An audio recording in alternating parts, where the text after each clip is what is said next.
What is up, Misfits and Moonbasers? This is your boy Ray Recall, once again coming at you with another video review. And in keeping with the theme of this month, we're going to be taking a look at another bug bot.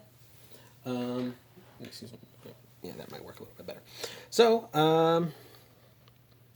not much fanfare about this, so we'll just go ahead and get right into it. Today we're going to be looking at the Transformers Animated Deluxe Class Waspinator. Yes.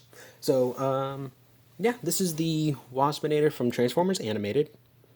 Completely different aesthetic from the other Waspinators that have come before and since, in my opinion. Whereas most of the other Waspinators were either like, cannon fodder or, little sniveling weasels or just unfortunate enough to have everything bad happen to them. This version was a beast. It was like a Frankenstein monster kind of nightmarish thing that was made by Black Arachnia, who herself was in Transformers Animated like a mad geneticist creating all kinds of mutant freaks and whatnot. But yeah, so this is the deluxe class Waspinator, and one thing that you can probably notice is that it's able to stand on its bug legs. That is amazing. He is a Decepticon. Of course, they didn't have Maximals and Predacons in Transformers Animated, but it's okay. But yeah, he's able to stand on his bug legs, which is amazing. All these joints in here are really nice and tight, and they support his weight. He doesn't have a lot of weight, as a matter of fact, though, so that probably also helps with it as well. So yeah, as you can see, he's very tall in bug mode. Here's a standard deluxe, just as a size comparison. So he does come up pretty tall. The thing is, it is at a bit of a trade-off because he is quite narrow in profile. You are tilting a little bit there, buddy. There we go. But that is pretty cool, though. It just adds to the overall buggy feel of it. And I'm sure if you have a Transformers Animated Black Arachnia, it would look great with this. But yeah, so he doesn't come with any weapons, and I'll get into that in the robot mode, but he does have a gimmick. If you extend his wings upwards and use this little lever, the wings flap. You don't have a lot of wingspan on that. In fact, let me show you. Yeah, from head on, it's not really much, but the fact that they have this in a Waspinator figure is pretty nice, especially considering what they were able to do with that in the future. So, but yeah, that's really all there is to it. Articulation, he does have a ball joint here. Each let's see, this limb right here is on 2 hinge joints. This one's only on the 1. Back here, there's a ball joint, rotation, hinge joint, and then another hinge joint here. And then, of course, his bug butt is also on a double hinge joint, although it will distend the robot legs a little bit. And then, of course, the wings are also on hinge joints as well, so you can have them back like that as well.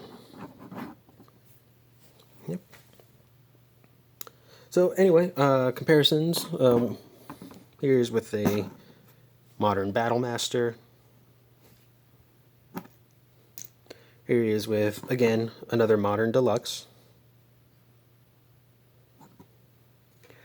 And here he is with a modern Voyager class figure.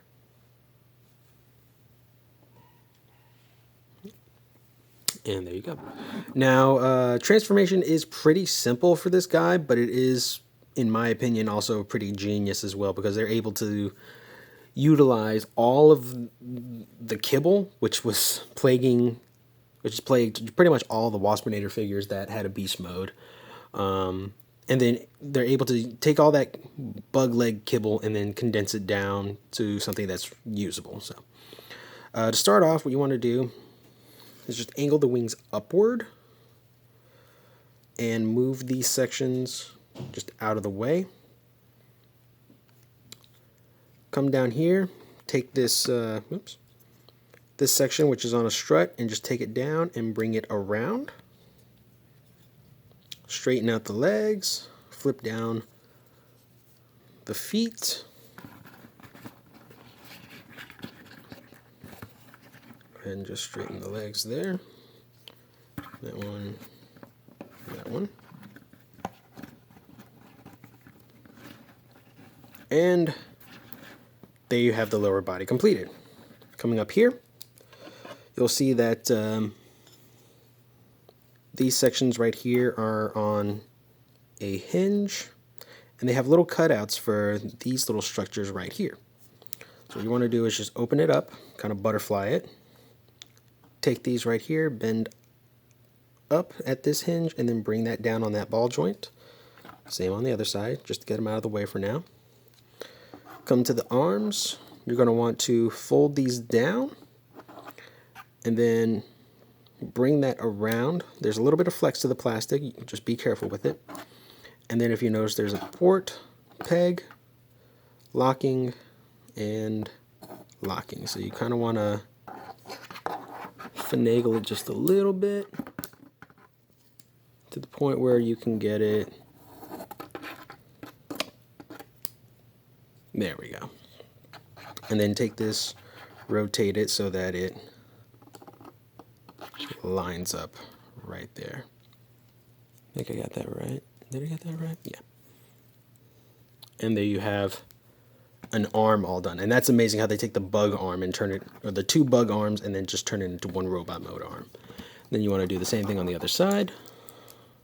If I can get that taken care of. Sometimes it wants to fight me. It's never fought me this badly before. What's wrong with you? There we go. And take that and bring it to the side. Now, what you want to do, take this panel, which is the bug head, flip these little antennae out of those grooves, flip this structure back, and then just kind of accordion this down onto his chest. Bring the neck forward, head's on a ball joint, and then just bring these down here, aim them or angle them up, and there you have it. You have Beast Wars. You have Transformers animated Waspinator in his robot mode, and this is amazing. I'm always amazed, just blown away by the amount of engineering that the animated figures had to make it look so show accurate. As you can see, the head right here is on a ball joint at the back of the head. So we can do a lot of head tilting, looking around. The neck is on a hinge. These antennae are soft plastic, so you don't have to worry about them breaking.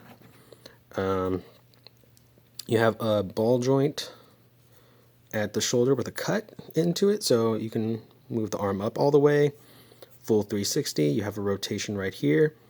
Bend at the elbow, which is technically a bit of a double elbow, or a reversible joint, but it's supposed to be going that way. Nothing at the wrist, nothing at the claws. You do have the second vestigial arms that are on a ball joint there and a hinge joint here. And I'll just take a second out of the articulation to explain. In the show, he basically shot lasers out of these. So that's his weapons right there. Completely integrated. You do have a bit of an ab crunch right there.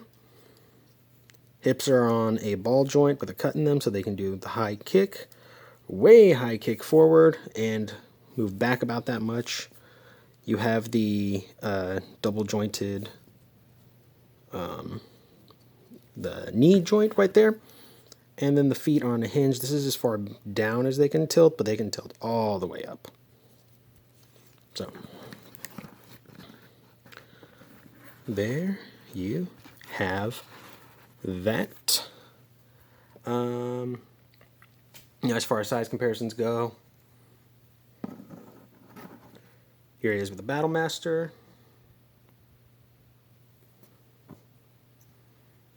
Here's with another mainline deluxe. He's actually a pretty tall Waspinator figure too. That's one that surprised me. And here he is with Starscream, Voyager class Starscream. Yoink. And that pretty much does it for, excuse me, animated Waspinator. The aesthetic is very much Transformers animated. However, the overall posability of it, the stability, the structure, the engineering, all of it is amazing in my opinion. I say that this guy still stacks up with today's Transformers figures. Oh, almost forgot.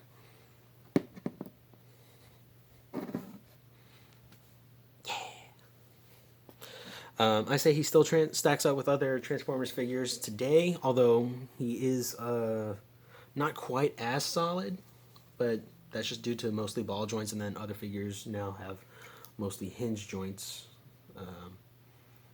Omnidirectional hinge joints, but still hinge joints nonetheless. But yeah, that's pretty much all I can say about that. So, oh yeah, he can still do the.